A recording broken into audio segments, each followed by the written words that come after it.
Yeah. 1 star. Bow, bow, bow, bow, bow, bow, bow. Ha! I just got a disconnect, but my internet's still working. Every day I play the game and feel like a different version. How they made 20 mil off of lightning rounds, but the server's still trash. Tell me how that goes down. I could've hit a lead, maybe once, but every Saturday it leaves me crushed.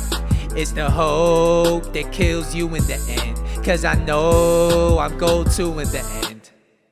Why this game great till I got up? Nah, who am I kidding, man? This game sucks. What is going on, YouTube? It is your boy, 1 star a week fan, and we are back for another episode of the Broke Boy Road to Glory Saturday Weekend League edition, and we got a bunch of things to catch up on, alright? So as you guys know, they were doing a bunch of flash SBCs yesterday. Some of them were good, alright? Some of them were really good value.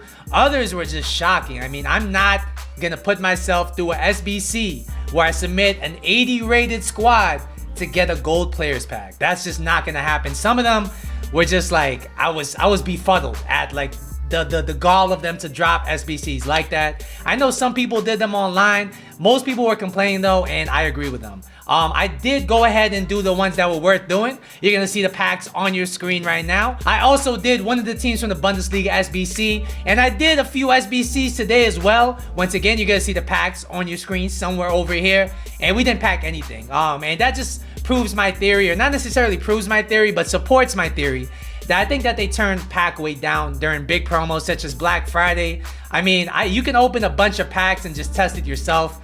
I don't think the pack weight's that good, but we're gonna test this theory a little more. We're gonna do the tradable team of the week upgrade, and as you guys see, I'm using mostly untradables here. This Jorginho, I think I got the first week of the game. I've never used him, but his time has come. I also got this guy untradeable, and the rest of most of these cards are untradeable, so I just had to throw them in. We're gonna roll the dice just one time. Imagine if we get an Mbappe. Imagine if we get a Kyle Walker. Anything of value would be welcome to this club.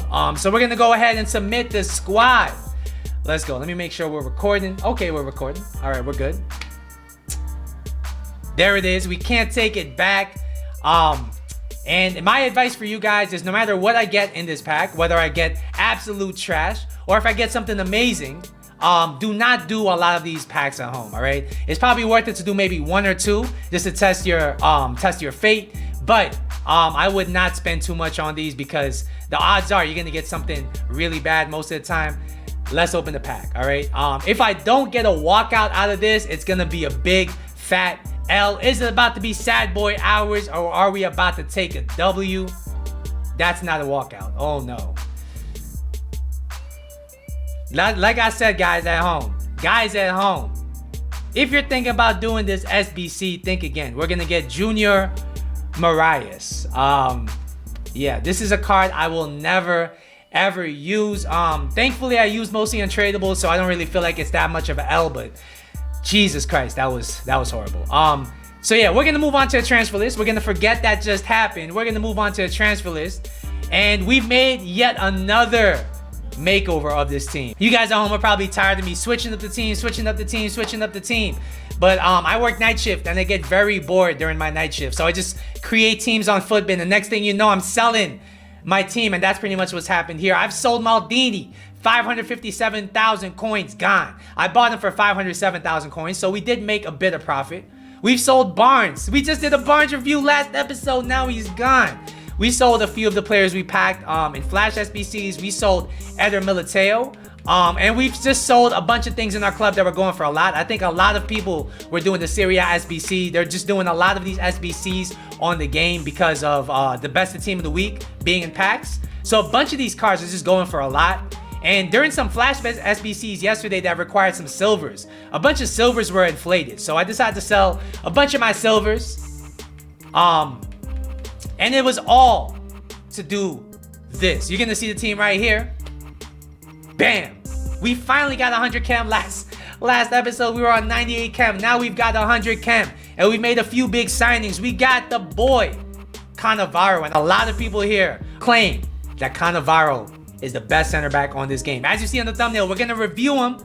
Let's talk about the other signings we've made. We got Scream Romagnoli. I've reviewed him in the past. I really like this card, especially because of his passing and just his defensive stats. He's a really good card. I really enjoy him. We got Donnarumma because that's the only way we could get Chem on this team.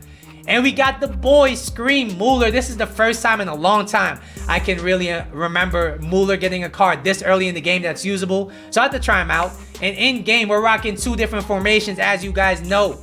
We're rocking the 3-5-2 primarily, and that's how it looks in game. And we're also rocking the 4-1-2-2. If the 3-5-2 doesn't work, I go to the 4-1-2-2, and that's how it looks in game. I do sub out Politano for Inform Rodriguez when I do this change. But otherwise, that's how it looks in game. So let's look at this Cannavaro card real quick.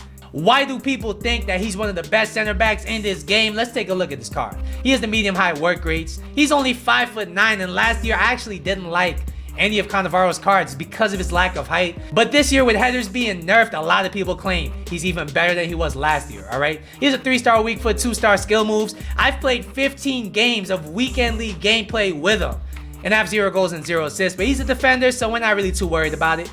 Before we go any further though, if you're enjoying the content, please bless me with a like, and if you're new to the channel, please consider subscribing to the channel. I appreciate all of you for watching this video right now. Let's look at this card a little bit closer, all right? So when you look at this card, what is he bringing to your team, all right? First, he's bringing the pace. I mean, obviously, 82 pace on a center back is amazing. His agility and balance is another thing he's bringing. He's 5'9", so he's already going to feel more agile than the average defender. And then when you add to that his 86 agility, 81 balance, that looks like a tasty combination. His defending stats are elite. I mean, 90 defending, what more can you want? And his physical stats aren't too bad. He has 95 jumping to make up for his lack of height. He has 83 strength, decent aggression, decent stamina. So, I'ma stop talking. We're gonna jump into the gameplay. I'ma let you guys know, is this Cannavaro card worth it? I'ma let you guys know my thoughts on the Weekend League squad. Let's go. Alright, so as you guys saw, I bought this card for 700,000 coins on the market. Is he worth the money? Honestly, I'm on the fence, because when you buy a defender for 700,000 coins, he better have that Maldini, Van Dijk type of impact, and I'm still on the fence, all right? So let me break down the stats so you know exactly why I feel the way I feel. So, he has 82 pace. How's that feel in game? Honestly, it feels very good. He's one of the quickest defenders I've used on this game. He is a touch slower than Baby Maldini, which is something I did notice. The fact that he's 5'9" also kind of impedes him in the sense that he covers less ground when he does track back. At the same time, he is also more agile, so it's a give and take situation. Overall, I gotta give his pace an 8.5 out of 10. Next, we're gonna talk about his passing, all right? Because when you look at this card's passing stats, they look woeful. He has 46 vision, 68 short passing, 63 long passing. How does it feel in game? And honestly, this is the part of the card I really don't like. No matter what chem style you put on him, he's gonna have poor passing. I mean, there's no way you can fix 46 vision. There's no way you can really fix 56 curve, 63 long passing. I mean, it is what it is. And in game, I would say be careful with how you pass this with this card, especially in delayed gameplay. This card is somebody that you want to really just make quick passes to another center back, to another midfielder. You do not want to use this card to play make in any capacity.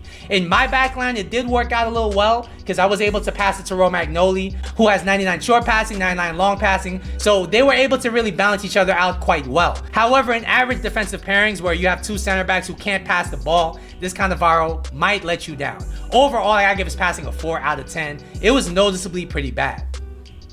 Next, we're going to talk about his dribbling, and the main thing we're going to cover in this dribbling is the fact that he does have 86 agility, 81 balance. How does it feel in game? And honestly, as far as jockeying, this is the smoothest jockeyer I've ever felt as far as center backs on this game. The way that he jockeys is just unrivaled for a center back. It's really nice. He feels like Conte when it comes to cutting passing lanes, when it comes to covering space, and it's really a treat to have in the center back position, especially if you like to manually defend. One thing I will say about his dribbling stats is that he has 78 composure. That, in conjunction with the fact that he has poor passing stats, is a bad combination, like I said, especially in delayed gameplay, so he does get negative marks for that. Overall, I gotta give his dribbling a 7 out of 10. Next, we're gonna talk about his defending. How was it in game? And honestly, his defending was brilliant. All right, the first thing that stands out is his interceptions. He has 91 interceptions. I did throw an anchor cam style on him, so his pretty much his defensive stats are almost maxed out. But 91 interceptions, how does it feel? It feels amazing. He's very, very good as far as positioning himself with his 90 defensive awareness. He's very, very good at breaking a play. And because he's so quick to jockey, he can cover more ground than he really looks like he can, so he's very good at that aspect of the game. His stand tackle is one of the cleanest stand tackles I've used on this game, but it comes with a bit of a give and take. Because he's 5'9", his legs are very short compared to the average center back, so he's not able to get those tackles where he wraps around the opponent, like somebody like a Varane or a Van Dijk might be able to do. He's not going to be able to nudge somebody off the ball. However, because his tackles are so clean, I mean, they really almost feel like a homing missile, it kind of makes up for it. It really is a unique style of defending, and you just kind of got to get used to it. If you like to manually defend, if you like to jockey and cut passing lanes and then quickly go in for the tackle and try to get a clean tackle in, this guy's going to be somebody you might enjoy. Overall, I gotta give his defending a 9 out of 10. The only negative he gets is just the fact that he lacks the length to get in certain tackles, but otherwise, he's a very, very good defender.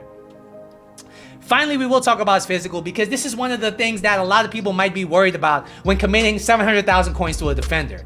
Is his physical gonna let him down? All right, so first I'm gonna cover how he is in the air. I think in the air, he's good enough. He won his fair share of headers, even against people like Ronaldo. So I think in the air, he's fine, especially since nobody really goes for headers anymore. His strength at 83 is decent, all right? Like I said, it is kind of compensated for by the fact that he does have such a clean tackle. However, you will find it letting you down at times. If you face somebody that likes to shield the ball with a bigger striker, like a Lewandowski, like a Ronaldo, like a Bale, you might have trouble getting the ball away from the person unless you're able to run around the guy and really quickly tackle. So his strength and aggression does let him down in that regard. Overall, I gotta give his physical an 8 out of 10. It's good enough to get the job done. However, I can't really say it's a strength of his. Alright, so overall, what would I say about this card? Alright, there's a lot of good things and bad things about this card I gotta talk about. So first, we're gonna talk about the good. His pace is amazing. His agility and jockeying is unlike any other card I've used on this game. So once again, if you like to manually defend, aggressively, you're probably gonna love this card. His stand tackle is very, very clean, one of the cleanest tackles I've used on this game, and he's very good at breaking a play, cutting passing lanes, all of that.